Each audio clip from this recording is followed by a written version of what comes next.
Hello everyone, this is Kevin Bryant, aka Narlyteeth of Magic and Mirrors, and I wanted to show you some of the things that we've been working on for this new patch for Nelo. So let's get started.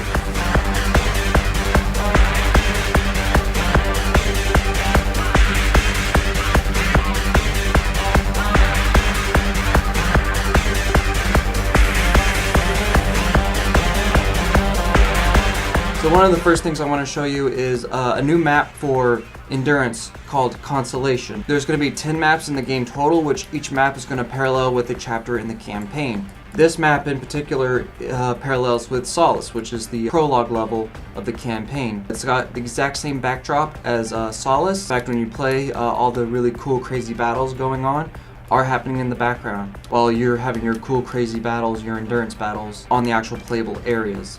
So the way we designed this map is we wanted a map that, you know, has a much greater range of vertical levels. So we have this really big center tower area up here, and we have these lower areas down here, and then we also have this area right here. I usually, when designing levels like this, I usually block them out in 3ds Max. And then just kind of move around in them and get a feel for them before moving on to set dressing. Set dressing is very tedious and it takes a lot of time, but fortunately Michelle and I have come up with a good technique to speed that process up a bit.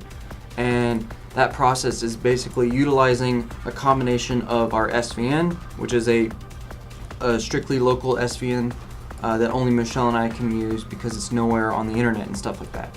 And we make use of the level streaming system where we put what we're working on a sub-level, and then we assign ourselves, you know, a certain sector of the area that we that we will work on. And you know, like this area will be assigned to me.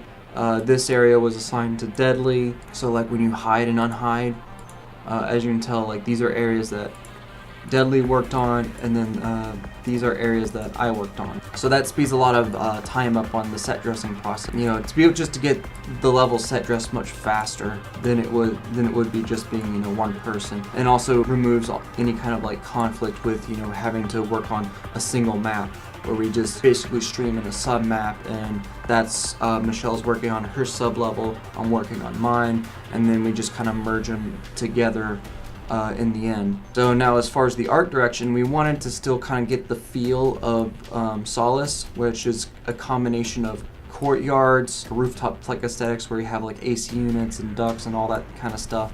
And then there'll be areas that are much more industrial, where you have these more like heavy duty pipes and construction steel and all that.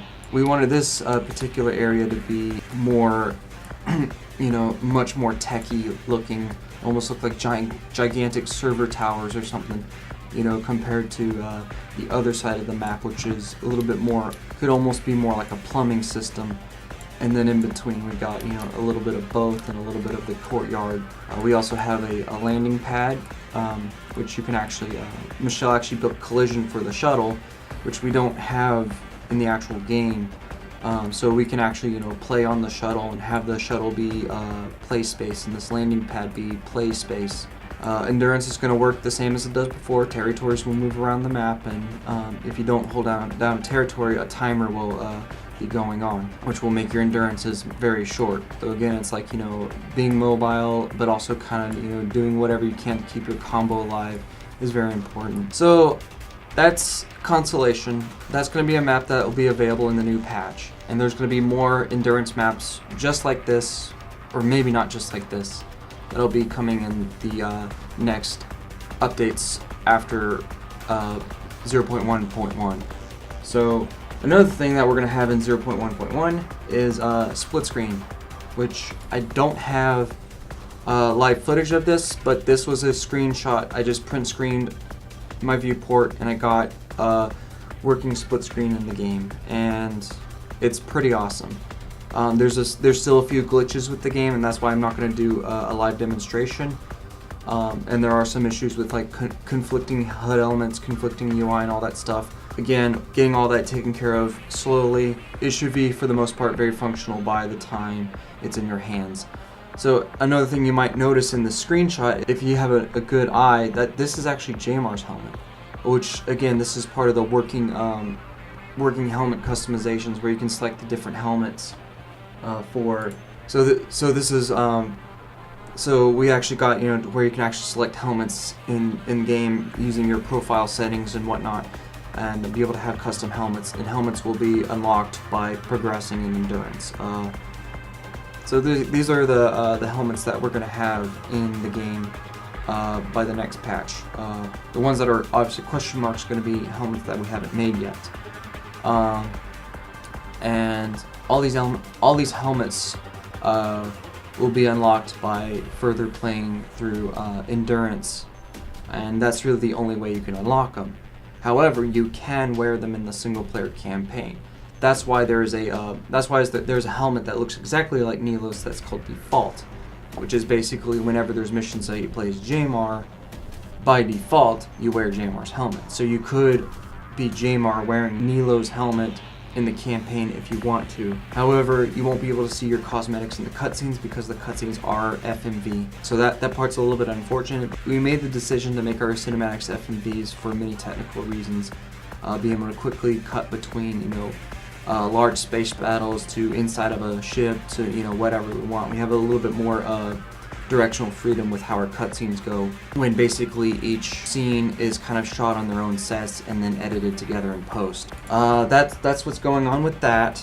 So when looking back through some of the other promotional screenshots and stuff like that, I kind of had some other ideas or other ways to go about with the mood and lighting of the I guess chapter 3, which is Aurora's Sacrifice, which is the first level that takes place on the planet Plemniba. Originally it was very overcasted, and all the lighting on this level was fully just a single skylight, and it just looked very gray and dull. And we actually got a lot of feedback about that, how, like, you know, the first level was very bright and contrasted and full of, you know, vivid colors, but the level after that was very dull. We still wanted that kind of overcasted look because we do want, you know, this kind of a feeling of loneliness, isolation, things like that. But however, also knowing that, seeing a lot of walkthroughs, seeing a lot of Let's Plays, this level's taking people a lot longer to get through than we anticipated. So while we have, you know, also nerfed many of the difficulty of the platforming and stuff, which a lot of players were stuck at, we also wanted to make this level be a bit more visually interesting throughout. So now it's kind of a combination of these kind of, you know, dull dark shadows, very cold looking, but then you step out into the light and it's very kind of gold and warm, and it's got this kind of, you know, this light of hope peeking through, you know, the dark clouds. And that's just kind of a general motif throughout Nelo on the planet Plemniba, is this kind of, you know, this light of hope kind of, you know, beaming down through, you know, the storm of darkness. And again, this also kind of comes back down to the way we designed much of the Nightsithe. We wanted to illustrate the Nightsithe as if it's like a fire. You know, it's a single organism, so it behaves like a fire, and that's kind of why they're all red. But another thing is much of their silhouette designs, you know, especially with these flying vehicles and the giant carriers and stuff like that, much of their designs, we wanted to kind of have them take the shape of a cloud, you know, like a giant thunderstorm. I really like the shot because it kind of shows, you know, how this Nightsithe, this gigantic Nightsithe spaceship, how it kind of blends in with the clouds as if it's part of the storm. So again, a lot of use of, you know, kind of cold, dark storms contrasted with warm light are very common motifs that you see in like romanticism art and stuff like that. And we've noticed that a lot of that is all over our game, from how the rocks are shaped to the smoke trail, so, you know, all the clouds in the sky and stuff like that. Which we really like, you know, we definitely like that whole, you know, themes of warm versus cold and whatnot, you know. So again, like, we put some warm lights in certain areas, usually in areas where light and shadow meets. We'll put like a soft, like basically a faked bounce light, you know, to show kind of areas of warmth, and also better control, you know, points of interest and stuff like that, you know. Again, with this kind of reduced fog, you can see further and stuff like that. You can actually see the really cool looking canyons as you're, you know, doing the platforming and going through these areas and whatnot. So when you finally get to the city, you know, again, you get some interesting interesting visuals. You get, you know, really cool highlight on the puddles and stuff like that, and just make this level look a little bit more interesting as you play through it. So, but because now we have directional lighting in this level, we needed to create light maps for all of these assets. So when you create light maps, another problem is it increases the use of RAM and file sizes of all these different parts of the level, so we had to break these up into sub-levels. We used the same level streaming method that we used in the level after this, which also heavily relies on light maps, and this also helps better control the way these wings are handled, so you can't accidentally go back into one of the wings that you already went inside, which is this level streaming door. So basically what happens is when you walk to a door, this will turn green and then it'll spin like a little wheel, which shows, you know, gives you some visual feedback that the room behind it is loading without actually saying anything that's, you know, immersive breaking, like next room loading. You know, I guess says it on a more subconscious level. And then once you go inside, the door behind you shuts, which unloads the level in the next room. And then when you go through the wing and all that stuff. So better helps control the whole level streaming process, makes things a little bit easier for us. And for example, like right here, we also have all that going on, you know. So this is the area where you need to have the 3 fusion keys to get through. So another thing I wanted to mention was we've removed all of the lava in this level. So no longer do you fall into a pit of death when you slip up on platforming.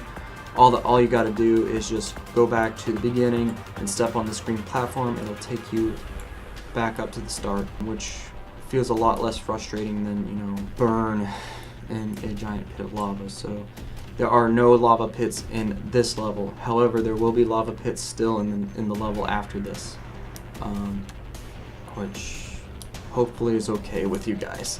So anyway, yeah, that's pretty much the new things that have changed on the Aurora level.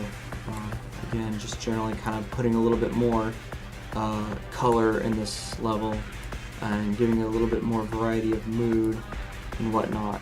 So I hope you really enjoyed this update. I know it's taking a really long time to get this patch out, but hopefully you can see why. I can't wait to have you have your hands on this, so you can really kind of test drive this stuff. Many of the new systems that we definitely have good intentions for them. They will need a little bit more time to balance and tweak and stuff like that. We really enjoyed your feedback, and we definitely enjoy getting more of that so we can further continue to progress on polishing the product, as well as really thinking about what we're doing with the new content that are going to be coming in the next few months. So again, thank you very much. This is Kevin Bryant, aka Narlyteeth, signing off. Have a good week. We, however, do have honor. So fight with honor. Fight for tomorrow. And fight for the chance to fix our mistake. We will find the hive, and we will